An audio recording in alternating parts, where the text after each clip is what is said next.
of Jana Thoughts. As you can see, I'm here with another special guest. They're just a handful of people that I admire and inspire me, and this just happens to be one of them. So I'm here with Tammy Laura. Please tell us a little bit about yourself. Okay, I hate this question. I told her I hate this question, but okay. Like she said, my name is Tammy Laure. I don't know if this is necessary. I really don't know how to answer this question, but okay, I'm going to give you my best shot. I'm Nigerian. I'm currently in my final year in VNMU. I have a ton of interest, and I guess over the course of this show, you guys will kind of get a sneak peek into what some of these interests are. Okay. Alright, well, that wasn't so hard. Actually, that was a really good introduction, you know. A lot of people hate this question.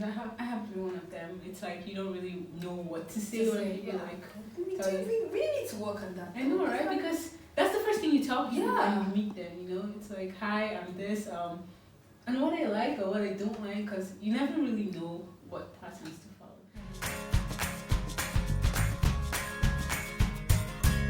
Anyways, I guess we should just dive right in. So today's topic would be the healthy lifestyle, right? And to me, I picked the perfect person for this topic. So so when you hear this topic, what does this mean to you, the healthy lifestyle? Okay, when I think of the healthy lifestyle, I think health in its most wholesome sense. And that means generally, physically, emotionally, mentally, spiritually, in whatever sense it is. Basically, it's just a state of well-being that is right, that is good, that is healthy. And it covers, the entirety of a person's being, basically. Oh, all right. I guess you also answered my second question, what consists a healthy lifestyle. Okay. So I guess with that being said, what do you think is the hardest aspect for people, the aspect people struggle the most with when it comes to the healthy lifestyle? I think it's very hard to really pinpoint the hardest because each one of those aspects have their own struggles and how it might be difficult for someone more than the other. So it's kind of hard to say generally this is one aspect that most people struggle with. But I think I should speak personally. Maybe that would be more appropriate. Personally. Okay, when I think about the hardest part that people struggle, the hardest aspect that people struggle with, I think the first thing that comes to mind is healthy eating. True. Healthy eating and exercising. That's because food is Life. Food is life. if you've ever had good food, you understand how amazing it is. Your taste buds come alive.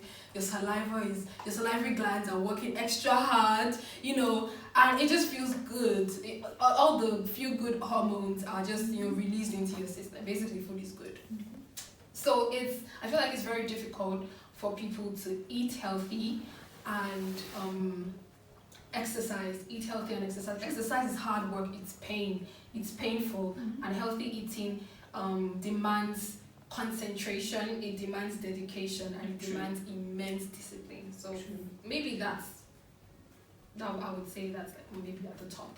Yeah, I actually completely agree with you because healthy eating, then you have to talk about things like stress eating, because when people are stressed, nobody wants to eat healthy. They're like, I've had a hard day, I should reward myself, So I think it's that balance between exercise and healthy eating that really, really comes to mind. Well, for me personally, the mental health is one of the huge struggles, So can you talk a little bit about mental health, Okay, of course. Mental health is basically or refers to the state of your mind, the state of your emotions, where your head is at, where your mind is at, and all of the things that might be happening, all of the struggles that you might be encountering or facing in that space, which is your mindset and your mind. And it's very important. I feel like we don't really appreciate how important mental health is because it's not something it's not tangible. It's not something that you can see and put a finger on per se, in the same way that you can put a finger on if you are not healthy in your body or if you have a physical ailment. And the fact that there's so much stigma around mental health and mental illness. There's people understand very little about what it means to be going through a mental health struggle, and I feel that's why it's not spoken as much. But I'm really happy that in recent times there have been conversations happening, people are talking about it, and the stigma is kind of being broken step by step. But yeah, does that answer your question? Yeah, that actually answers my question a lot, because it's one of the biggest things people struggle with and one of the biggest things people ignore, even on a personal level. So yeah, that really does answer the question. So I'm just gonna ask a follow-up question. Okay. You know, like we all have days we're in a funk. We all have days mentally we just don't even want to do anything.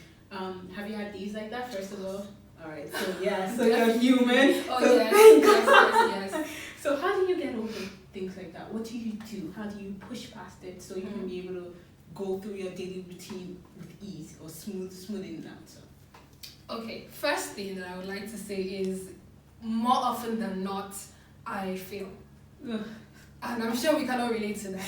Or maybe that's just me being my biggest critic. So even though in the reality I might not exactly fail as often as I think I do, I think I fail more than I should. But to answer your question, what I did to get out of that funk is the fact that I already have, most of the time, for every day, I have like a to-do list, things that I need to get done every day. Now, to-do lists, they only do so much to kind of streamline your day and give you an idea of what you need to do. But the motivation comes from understanding why you need to do what you need to do. And if I have that understanding, if I've built up that understanding, and I know that I have to get things done, I have to accomplish this goal because I need to get somewhere. There is a place that I'm trying to get to. It kind of gives me a push. Not all the time, disclaimer, but most of the time I'm able to program my mind, and I think it really has to do with practice and exercising that muscle. Your mind is like a muscle. It's cliche, but yeah, it is true. It's like a muscle, and the more you push it to do the things that you need to do, the more you're able to get things done. Basically. All right, that's amazing, because we kind of went a little deep there. It's like understanding why you need to do something to get to where you need to do. But do you also think this also happens with people understanding their importance and the role, like their role and their importance in life? Yeah, of course, definitely. I feel sometimes, or most of the time actually, we kind of have this listlessness, this not really understanding what exactly it is we're doing, not really having any clarity on where we're going, because we haven't fully understood or comprehended exactly what. I think definitely the reason why people might feel listless or unmotivated will definitely be as a result of not understanding why they are here, what their purpose is, what they need to accomplish, what God has called them into, what He's called them to be. It just makes sense, because if you have an idea of where you're going to, if you have an idea of why you're doing something, or for instance why you're alive, it kind of helps you to streamline the activities that you do.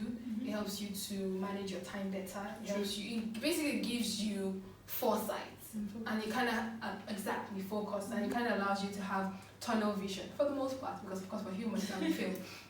So yeah, it gives you some kind of streamlining that helps you to push yourself even at times when you really don't want to do anything. And to like keep going, you know, even when you fall or fail. Exactly. So yeah. Well, to round this all up, could you tell us what your healthy lifestyle consists of? Okay. And okay, this is considering the fact that I said my healthy lifestyle, the definition of healthy lifestyle is so it's all encompassing, mental, physical, and all of those things. So I'm going to have to break that down. Yeah.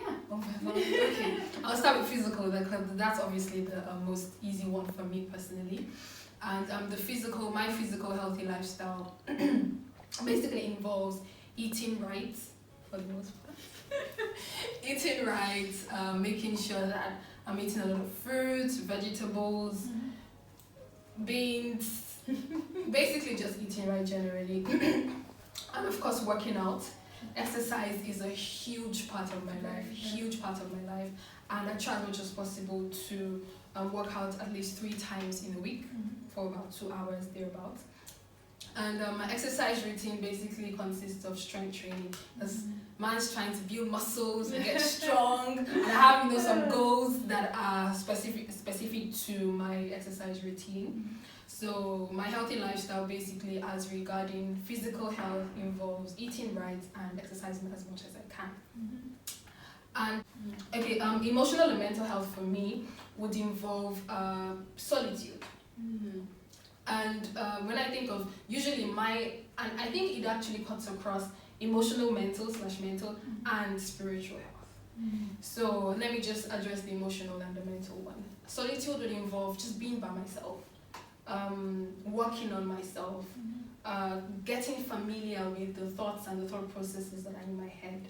Because we realize that we get so caught up with the noise outside and all of the things that are happening outside of us, that we forget that things are actually going on inside, and those to a large extent, those things that are going on the inside matter more than those things going on the outside. Very true. So I try as much as possible to. I just sit down sometimes and I think.